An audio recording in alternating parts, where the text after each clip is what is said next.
Thank you very much, Mr. Coroneos. Minister, my colleagues in the federal and state arms of government of our country, fellow citizens and good friends from overseas.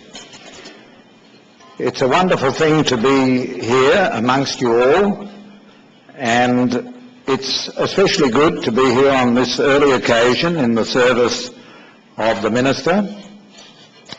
Last week, the 7 Justices of the High Court of Australia were under invitation from the President of the Senate and the Speaker of the House of Representatives, and in a tradition which dates back to the British Parliament many centuries, and which is also followed in the Congress of the United States, we assembled in the Senate chamber and heard the speech that was given by the Governor-General at the opening of the new Parliament.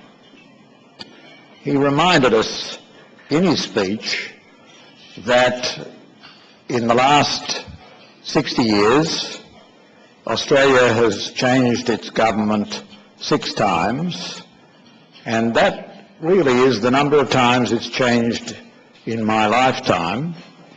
And we can be proud in this country of the way in which we pass power, the great power of running a continental nation, from one political party and its members to another, and that we do it peacefully, that there's no violence in the streets, that things run smoothly, the nation gets on with its business, but under new management.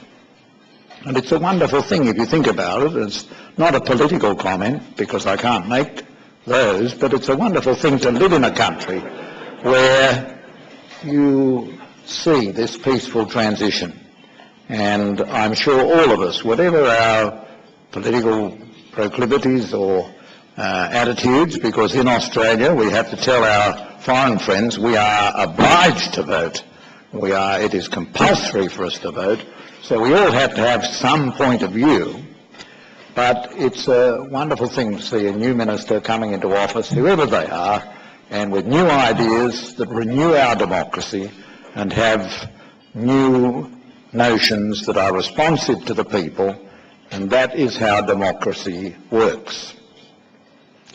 Another thing we can be proud of in Australia is the independence of the judiciary. You can probably count on the fingers of 2 hands the number of countries in the world that have truly independent and uncorrupted judges. I'm now the longest serving judge in Australia. I was first appointed. It's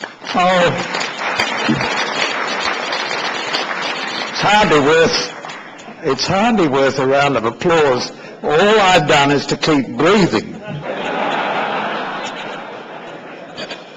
But I always tell visitors from overseas, visitors from Indonesia or African countries, that the proudest thing I can say as an Australian judge, having been in various offices since December 1974, before a good number of you here were born, the proudest thing I can say is I've never had a telephone call from a minister telling me how to decide a case. I've never had a message from the big end of town or some powerful person or some powerful influence. We do occasionally see editorials in Mr. Murdoch's newspapers and other media journals, but we don't have to pay too much attention to them.